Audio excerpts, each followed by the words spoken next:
Assalamu alaikum, my dear students. Dear students, we have done 75 MCQs of physics. Now today we will start from MCQs number 76. Alright, students, these MCQs are very important to solve for your practice if you are appearing in BS program test or in MDCAT or any type of test you are going to give. So do practice these MCQs. Now let's start from question number 76. Question number 76 is torque has same unit as. So firstly you must know that what is torque. Basically, torque क्या है? The cross product of position vector and applied force. The cross product of position vector and applied force. Alright, तो इसका unit क्या होगा? The cross product of position vector and applied force, right, यानी हम लिख सकते हैं न्यूटन मीटर। टॉर्क वो फिजिकल क्वांटिटी होती है जो एंगुलर एक्सेलरेशन को प्रोड्यूस करती है। आपको ये डेफिनेशन भी याद रखनी है कि torque is a physical quantity which produce angular acceleration. और इसी तरीके से rate of change of momentum, rate of change of, अगर लीनियर मोमेंटम होगा तो फोर्स, अगर हमारे पास होगा rate of change of angular momentum तो वो हमारे पास टॉर्क के बराबर होता है। ऑलराइट, नाउ टॉर्क का यूनिट है न्यूटन मीटर। तो आपको ये बताना है कि न्यूटन मीटर और किसका यूनिट है। सो पावर का देखें तो पावर का यूनिट है वाट, जो बराबर है जूल पर सेकंड के। वर्क देखें तो वर्क का वैसे यूनिट होता है जूल, राइट, बट जूल किसके बराबर होता है? देखें, वर्क होता है फोर्स इनटू डिस्प्लेसमेंट। फोर्स का यूनिट होगा न्यूटन, डिस्प्लेसमेंट का मीटर। सो वर्क का यूनिट है न्यूटन मीटर, जो टॉर्क का भी है। फोर्स देखें तो न्यूटन, और न्यूटन किसके बराबर होती है? Kilogram metre per second square. Alright, और करंट देखें तो करंट का है ampere. Okay, so torque has same unit as work. Torque का यूनिट भी न्यूटन मीटर है और वर्क का यूनिट भी न्यूटन मीटर है। Question number 77 is unit of inertia is. Basically this is impulse. Unit of impulse is, I have written inertia by mistake. Alright, so unit of impulse is, so what is impulse? Large force acting on a body for a short time. What is impulse? That large force acting on a body for a short time, यानी F dot T. Now force का unit होता है Newton और time का second, Newton second. So impulse का unit क्या हुआ? Newton second. इसी तरीके से न्यूटन सेकंड किस चीज़ के बराबर है? देखें, न्यूटन बराबर है kilogram metre per second square, या गया इनटू सेकंड। अब सेकंड और ये स्क्वायर हो जाएगा कैंसिल, तो हमारे पास क्या बचा? Kilogram metre per second. So impulse का यूनिट है newton second, also kilogram metre per second. Now question number 78. Angular momentum is conserved when net external torque is. So dear students, angular momentum कब conserved होती है? जब हमारे पास angular velocity constant रहे, right? Torque zero हो, और इसी तरीके से angular acceleration भी ज़ीरो हो। सो आपने याद रखना है कि जब टॉर्क ज़ीरो होगा, एंगुलर वेलोसिटी कांस्टेंट होगी, एंगुलर एक्सेलरेशन ज़ीरो होगी, तो एंगुलर मोमेंटम कंजर्व रहेगी। Alright dear students, angular momentum is conserved when net external torque and angular acceleration is zero, keeping the angular velocity constant. Alright, now question number 79. A battery of 12 volts is connected to 3 resistors of 4 ohm, 5 ohm, 3 ohm. joined together in parallel, the current through the 3 ohm resistance is. So now battery है हमारे पास 12 volt की और ये हमें resistance given है 4 ओम 5 ओम और 3 ओम, ये connected है इन पैरेलल। नाउ पैरेलल में पोटेंशियल डिफरेंस सेम रहता है, ठीक है, यानी वोल्टेज सेम रहता है पैरेलल में। 4 ओम का भी वोल्ट होगा 12, 5 का भी 12, 3 का भी 12, बट करंट डिफरेंट रहता है। नाउ हमसे करंट पूछा जा रहा है 3 ओम रेजिस्टेंस में। Alright, so now what will we do, we have to find the current through the 3 ohm resistance. We know V is equal to IR. Alright, now if we have to find current, so I is equal to V upon R. V is 12 volt and R is basically 3. So the answer is 4 ampere. Question number 80. The Laplace correction to Newton's formula is based on the fact that the compressions and rarefactions occur as. Basically dear students, हमारे पास एक Newton का formula था और दूसरा Laplace का। According to Newton's formula sound waves obey करती है isothermal process को, यानी बेसिकली इनमें टेम्परेचर कांस्टेंट रहता है। ऑलराइट, जो लैपलेस के अकॉर्डिंग, यानी जो न्यूटन्स फॉर्मूला को लैपलेस ने बेसिकली करेक्ट किया था, तो उसने कहा कि टेम्परेचर चेंज होता है, कंप्रेशंस में टेम्परेचर इंक्रीज होता है, जबकि रियर फ्रैक्शंस में टेम्परेचर डिक्रीज होता है। इट मीन्स टेम्परेचर चेंज होता है। ऑलराइट, साउंड वेव्स का टेम्परेचर चेंज होता है अकॉर्डिंग टू लैपलेस, जबकि न्यूटन ने कहा था कि टेम्परेचर कांस्टेंट रहता है। सो लैपलेस के अकॉर्डिंग साउंड वेव्स क्या ओबे करती है, बेसिकली एडियाबैटिक प्रोसेस को ओबे करती है। According to Newton sound waves obey isothermal process, but according to Laplace sound waves obey adiabatic process. Clear है? Now question number 81. In order to produce pair production, the minimum energy of photon required is. So dear students, what is pair production? Basically इसमें decomposition होती है हमारे पास gamma photon की into electron and positron pair. Composition of gamma photon into electron positron pair is called pair production. ठीक है, सो ये हमारे पास gamma photon है, उसकी होगी decomposition into electron and positron pair. Right, अब जो एनर्जी है इलेक्ट्रॉन की वो है 0.511 मेगा इलेक्ट्रॉन वोल्ट। इसी तरीके से पॉजिट्रॉन की भी। सो जो मिनिमम एनर्जी रिक्वायर्ड है for pair production is, basically हम इन दोनों का जब सम करेंगे so we will get 1.02 mega electron volt.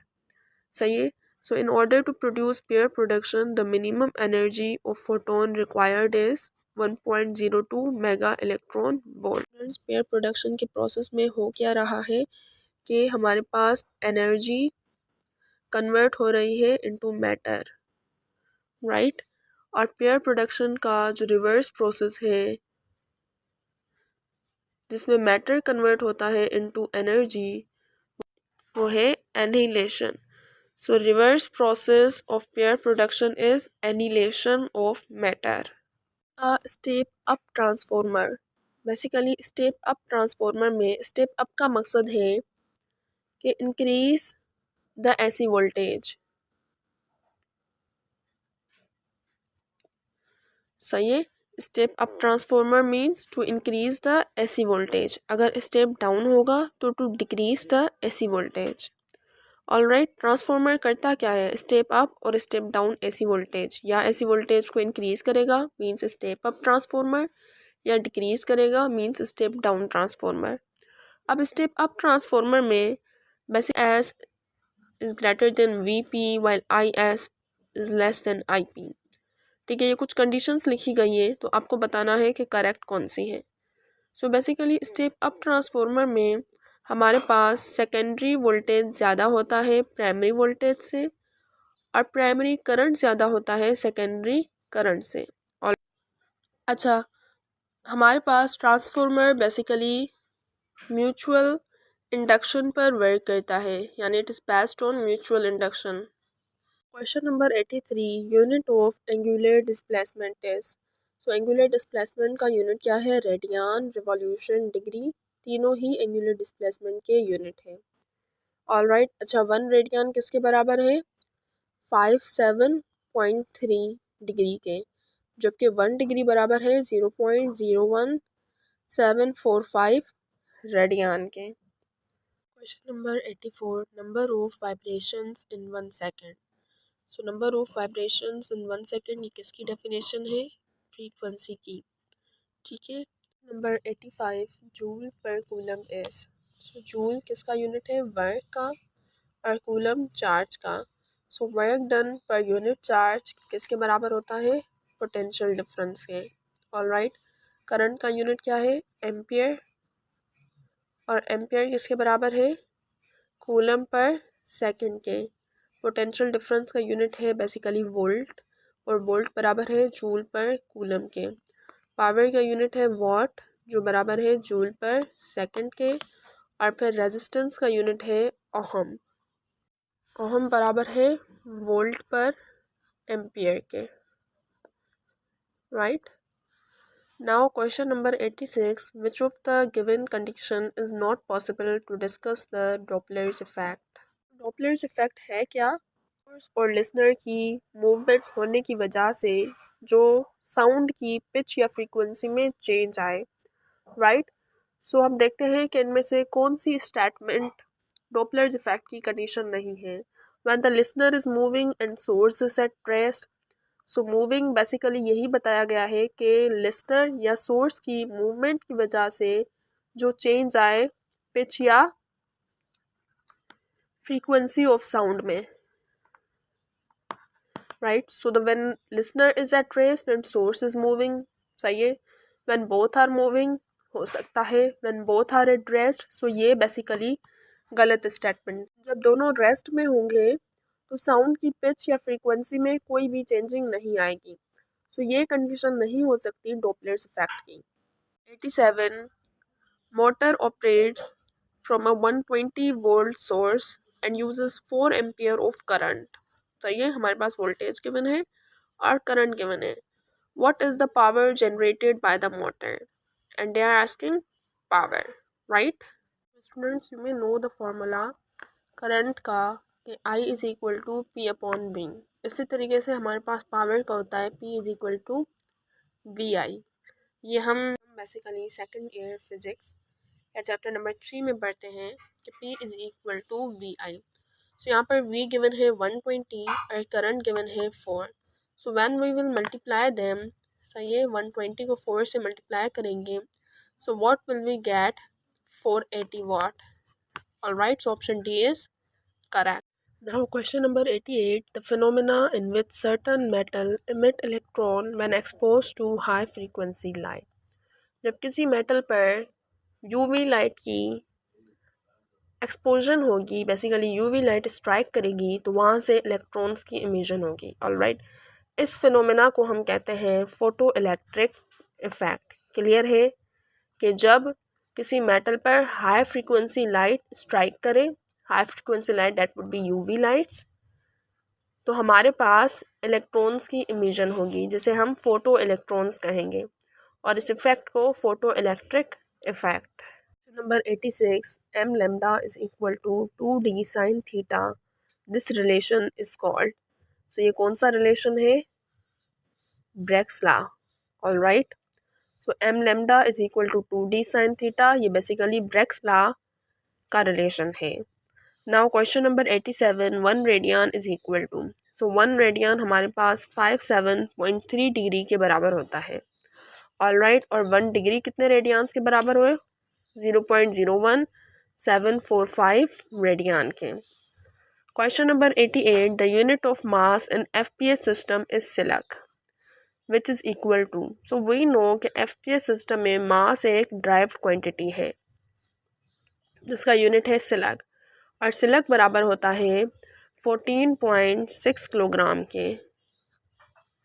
Anti clockwise torque is so anti clockwise torque क्या होगा, पॉजिटिव, जबकि क्लॉकवाइज टॉर्क क्या होगा, negative.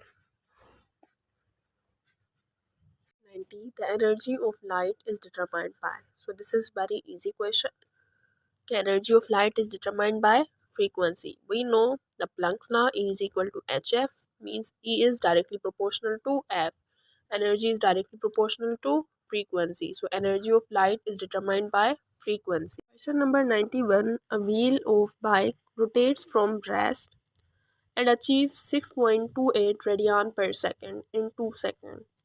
What will be its angular acceleration? Right? ये किसका यूनिट है, रेडियन पर सेकेंड, बेसिकली एंगुलर वेलोसिटी का, और ये हमारे पास टाइम गिवन है।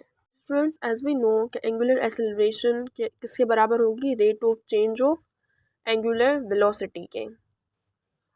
राइट, सो हमारे पास है 6.28 अपॉन में 2। जब हम इनको डिवाइड करेंगे so what will we get, 3.14 radian per second square. Number 92. The ratio between linear velocity and radius equal to.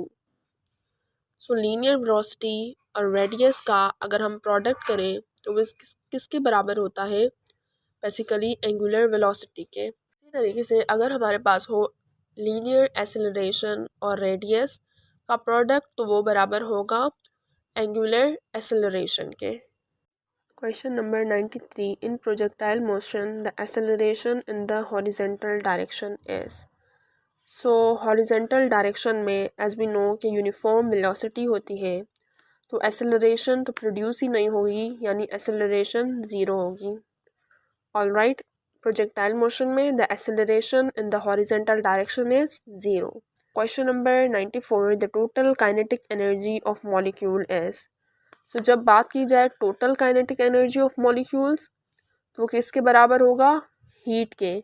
और अगर कहा जाए कि average kinetic energy of molecules तो वो बराबर होगा टेम्परेचर के। Number 95. At what temperature to the Celsius scale and Fahrenheit scale coincide. तो ये तो बेसिकली याद रखने वाली पॉइंट्स है कि सेल्सियस स्केल और फ़ारेनहाइट स्केल कहाँ पर कोइंसाइड करती है, 8-40 degree.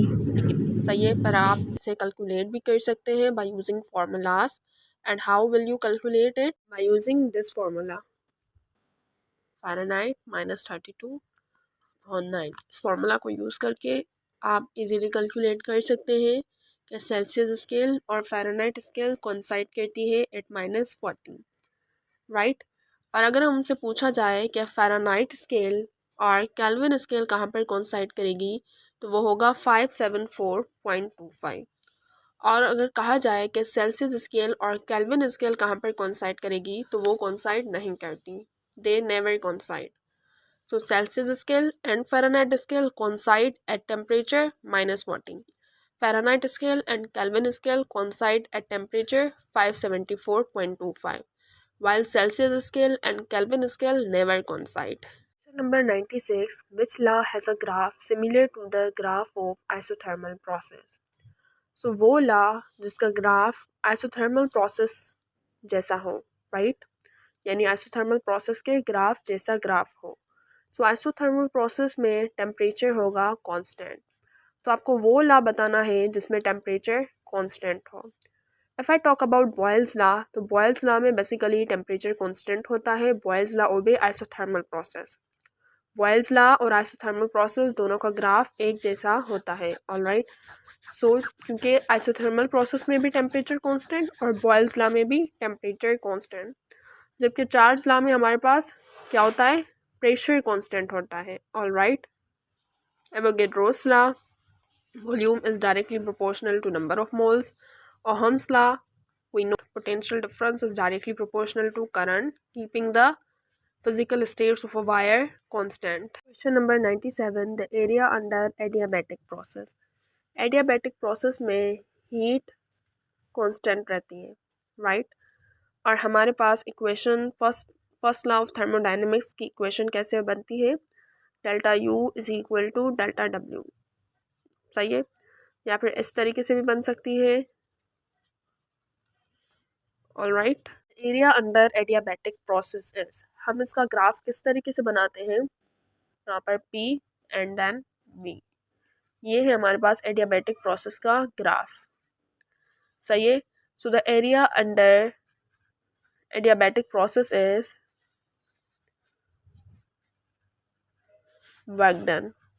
The area under adiabatic process is work done. Number 98. The product of frequency and wavelength of a wave is equal to.